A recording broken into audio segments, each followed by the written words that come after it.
The sleek glass walls of Crestview Marketing Solutions shimmered under the early morning sun, reflecting the fast-paced energy of the city.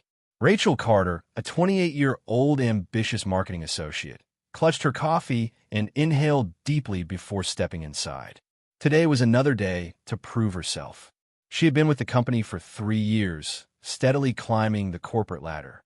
Her hard work hadn't gone unnoticed, especially by Daniel Hartman, the company's charismatic and influential VP of marketing.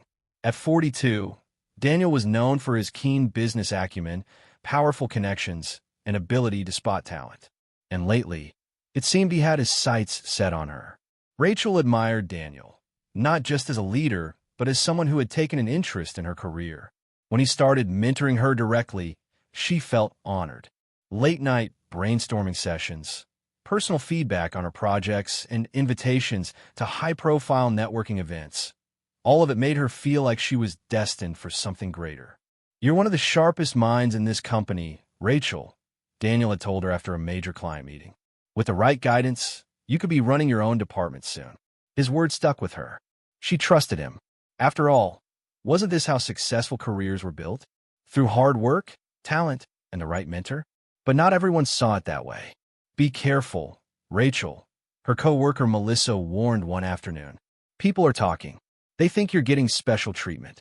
Rachel laughed off the comment. Jealousy. That's all it was. She worked hard, and if Daniel saw potential in her, that wasn't her fault.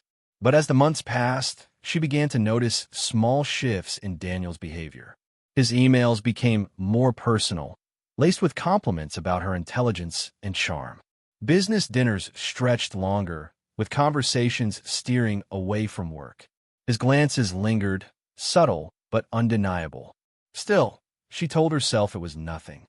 Daniel was just being friendly, supportive. Then, one evening, everything changed. Rachel had been working late on a high-stakes client pitch. Around 9 p.m., her phone buzzed. "Daniel, still at the office? You're dedicated. Meet me at the Astoria Lounge. I'll go over your proposal before tomorrow's meeting." She hesitated. The Astoria was a high-end hotel bar. Not exactly a usual work setting. But this was Daniel Hartman, the man who held the keys to her future. When she arrived, Daniel was already waiting, nursing a glass of scotch. "Sit," he said smoothly, gesturing to the seat beside him. For the first hour, they discussed her proposal. But as the drinks flowed, the conversation shifted. "You're different, Rachel," Daniel murmured. "Smart, driven, and beautiful." Her stomach tightened. I should probably head out. Big day tomorrow." But as she grabbed her purse, Daniel reached out, his hand grazing hers. "Relax. You've earned this success, and you've earned my trust." Something in his tone made her feel trapped, like this was a test. She forced a smile. "Of course. Thank you, Daniel." And with that, she hurried out. Rachel tried to convince herself she was overthinking it. But the tension lingered. At work, Daniel acted as if nothing had happened. If anything, he was even more supportive, praising her in meetings, inviting her to exclusive industry events. But now, every interaction felt calculated. Every favor, every kind word. Was there an expectation attached? One evening, she received an email from Daniel. "Daniel, you're indispensable to this company. Let's celebrate your future over dinner. Just us. I know a great place." A cold wave washed over her. The mentor she once admired was no longer just a mentor. And if she wasn't careful, she might lose more than just her job. Rachel sat at her desk, staring at the email from Daniel. "You're indispensable to this company. Let's celebrate your future over dinner. Just us. I know a great place." A month ago, she would have been thrilled, honored, even. Now it felt different. Wrong. Her fingers hovered over the keyboard. How could she decline without offending him? Daniel wasn't just anyone. He was her mentor, her boss, the man who controlled her future at Crestview. Instead of responding immediately, she pushed herself into work, hoping the overwhelming pile of deadlines would silence the unease gnawing at her. But avoidance wasn't an option. An hour later, her phone buzzed. "Daniel." She inhaled sharply before answering. "Rachel." His voice was smooth, confident. "Got my email?" "I did," she said, choosing her words carefully. I really appreciate the invitation, but I have a ton of work to finish tonight. A brief pause, then a chuckle. Come on, Rachel. You've been working nonstop. Let me treat you. Nothing formal. Just good food, good conversation. Her stomach tightened. She knew what this was. He wasn't asking. He was testing her. Don't overthink it, he interrupted. I'll see you at Pier 19, 8 o'clock. You'll love it. Before she could argue, the line went dead. Rachel exhaled slowly, heart pounding. She could say no. Stand her ground. But what if she did? Would it jeopardize her career?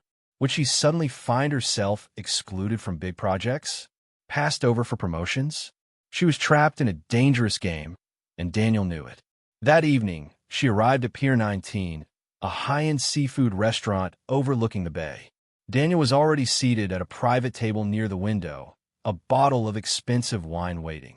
You made it, he said, smiling as she sat down. Rachel forced a polite smile. Of course. I appreciate the invitation. For the first half of dinner, they talked work, campaign strategies, upcoming deals, company growth. It was almost normal, until Daniel leaned forward. You know, Rachel, you're not like the others. She blinked. What do you mean? I've mentored a lot of people. But you have something special. Drive, intelligence, and an energy I can't ignore. Rachel shifted uncomfortably. I just work hard. It's more than that. He reached for his wine. We make a great team, and I take care of the people who matter to me. His eyes locked onto hers, the implication unmistakable. A nauseating realization hit her. This wasn't mentorship. This was grooming. And worse, she wasn't sure how to get out of it. Over the next few weeks, Rachel tried to distance herself. She avoided one-on-one meetings, keeping conversations strictly professional. She turned down dinner invites with polite excuses. She focused on her work, hoping it would overshadow everything else. But Daniel wasn't used to being ignored. Small things started happening. Her emails went unanswered. Projects she'd led were reassigned. Her promotion, once practically guaranteed, was suddenly under review. Then came the worst blow. Rachel's team was up for a major campaign pitch, one that could launch her into a leadership role. She had poured months into it. But the night before the final presentation, she got a call from HR. Rachel, we need to discuss your involvement in the project. There have been concerns. Concerns, she repeated, stunned. What concerns? We received reports of inappropriate conduct between you and Mr. Hartman. Until further notice, we'll have to remove you from this campaign. Rachel's blood ran cold. Daniel had flipped the script. He was painting her as the problem. Rachel stormed into Daniel's office, slamming the door shut. What the hell is going on? She demanded. Daniel leaned back in his chair, completely unfazed. Rachel, you should be careful how you speak to me. Did you tell HR I was inappropriate with you? She snapped.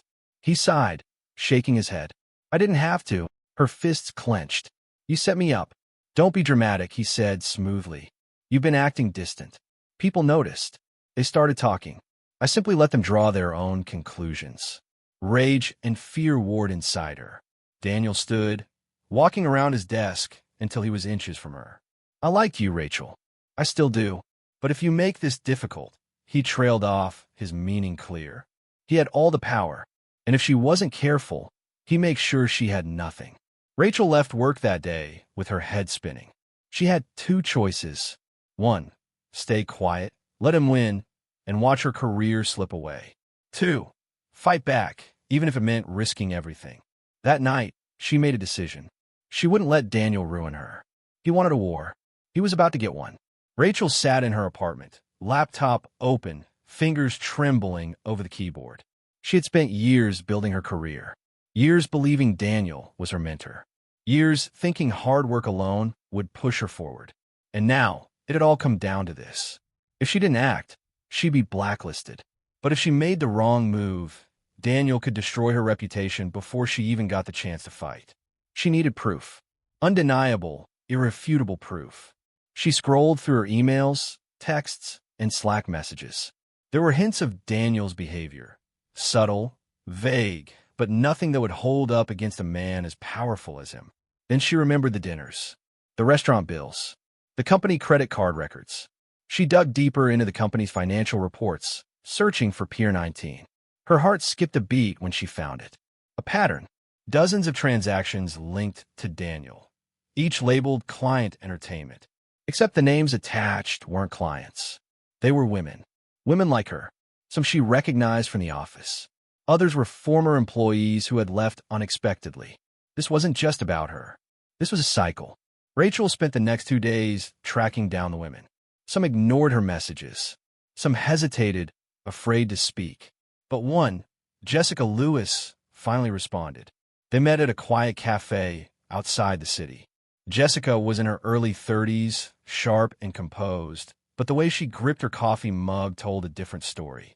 I knew someone else would come eventually, Jessica murmured, eyes downcast. Rachel leaned in. He did this to you too? Jessica nodded. Same tactics. Made me think he was helping me, then pulled the rug out when I didn't give him what he wanted. Rachel's stomach twisted. What happened? Jessica exhaled sharply. I tried to report him. HR buried it. A month later, I was underperforming. Got pushed out before I could fight back. It was exactly what was happening to her.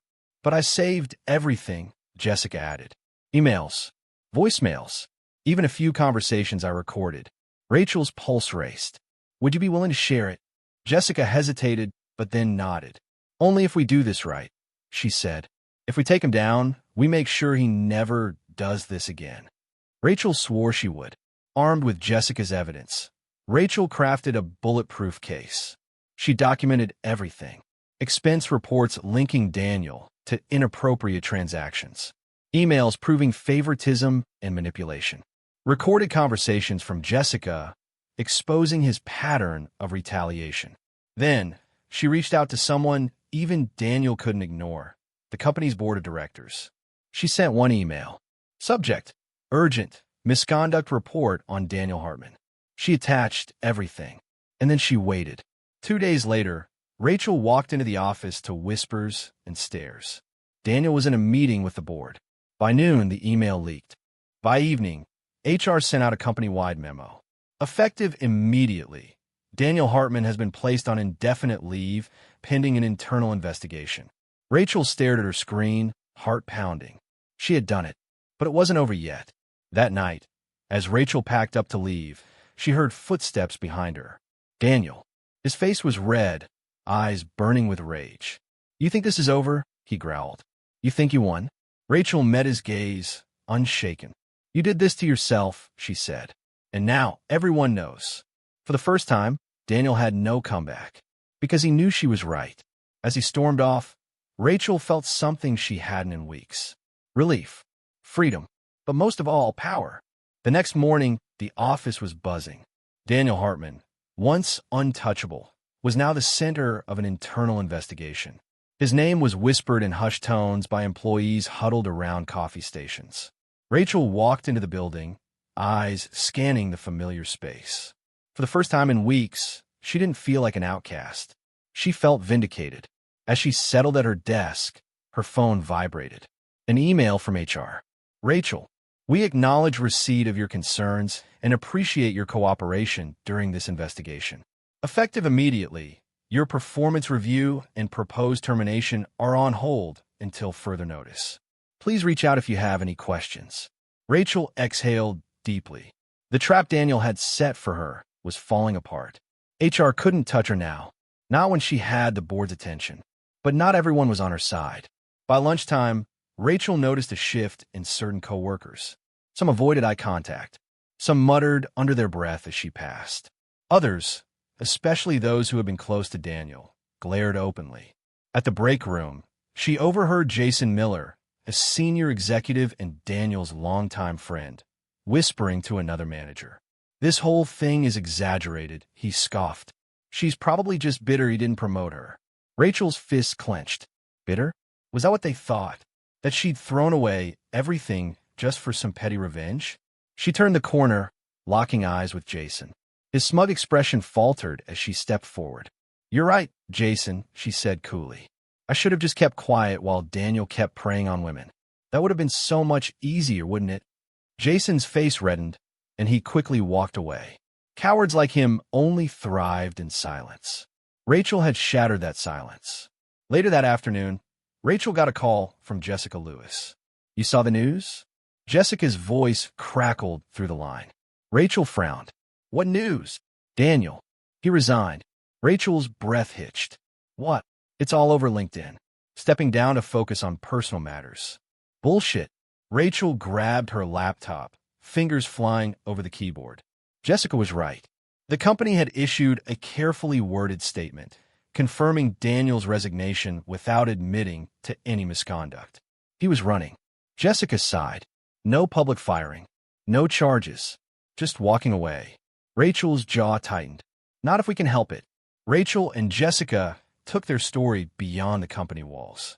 They contacted a well-known investigative journalist, providing evidence, testimonies, and the truth HR tried to bury. A week later, an article went live. "The mentor who took advantage," inside a corporate scandal that almost went unpunished. The story exploded. Social media erupted. Employees spoke out.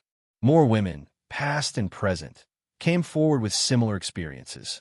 The company had no choice but to release another statement.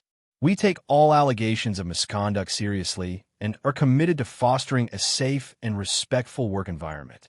It was too late. Their silence had already damaged their reputation. The fallout hit Daniel fast and hard. His job offers disappeared overnight. His network distanced themselves. His legacy was reduced to a scandal. Jessica sent Rachel a screenshot of Daniel's LinkedIn profile a week later.